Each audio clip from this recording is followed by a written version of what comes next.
welcome back to a new video. We're going over the same skill as yesterday, linear and exponential growth, this time the medium difficulty level. If you're struggling with these, highly recommend going back to the previous video where we derived out functions from the graphs. So let's get started with this first question. Make sure to subscribe if you haven't already. Here we're starting with a table and we're trying to get our equation from our table. We're seeing, is there a linear or is there an exponential growth?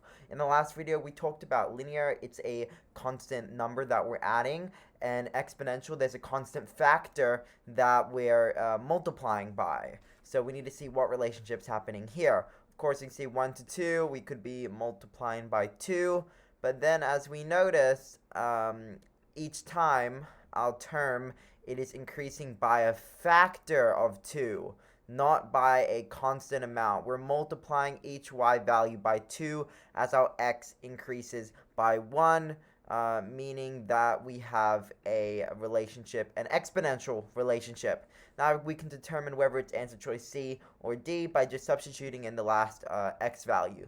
And if you're ever confused on these table ones, just substitute x and y values in as pairs and see if the equations satisfy that. So when we put in 5 here, 2 to the power 5 is indeed 32. So that proves answer choice C is correct. Let's move on to our next question here. Once again, we're given a table and we are trying to determine the relationship between these two variables here, our g value and our photoelectrons.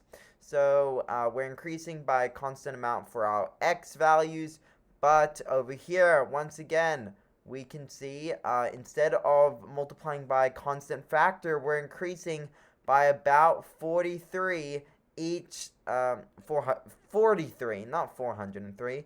We're increasing by about 43 each y value. That's a constant amount, not a constant factor. So that means that this relationship is approximately linear. So that's going to be answer choice A or B. And then obviously answer choice A is the only one that describes an actual linear relationship, increasing by that constant amount of about 45. Here, about 42.5 light units per x increase, which was only by 0.025. So answer choice A is correct for this one. Once again, another table. Let's analyze this relationship. And I hope that we can see with our y value, we're simply adding 4 each time our x value adds 25. It is a constant amount here. That means we have a linear relationship, not exponential, and we are adding the same amount, well, either 4 milliseconds for every 25 page sizes or the other way around. That could be fine nonetheless. So it's linear because the loading time increases by the same amount for each increase in 25 kilobytes in the page size. They didn't include the 4, but we can infer that by the plus 4 being that increases by the same amount. That statement right here. With these ones, we only need to connect our linear with our amount, and if we have an exponential one, we need to connect that with the factor vocab. Vocab is extremely important in determining these relationships.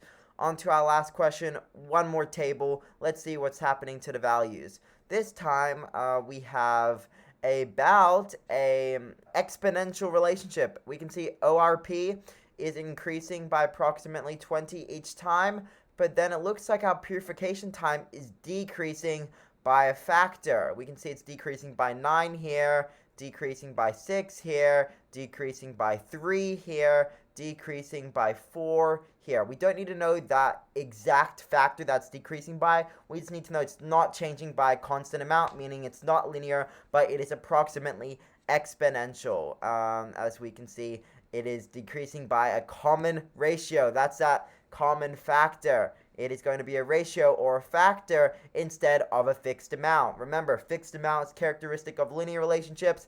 Common factors, common ratios, that is for our exponential functions. So answer choice D is correct here, and that is all for this video of going over our medium difficulty level. In our foundations, we covered graphs. In our medium, we covered tables. I hope to see you guys for our advanced difficulty level, which I'll go over tomorrow. I hope to see you guys then. Make sure to subscribe or leave any questions in the comments, and goodbye.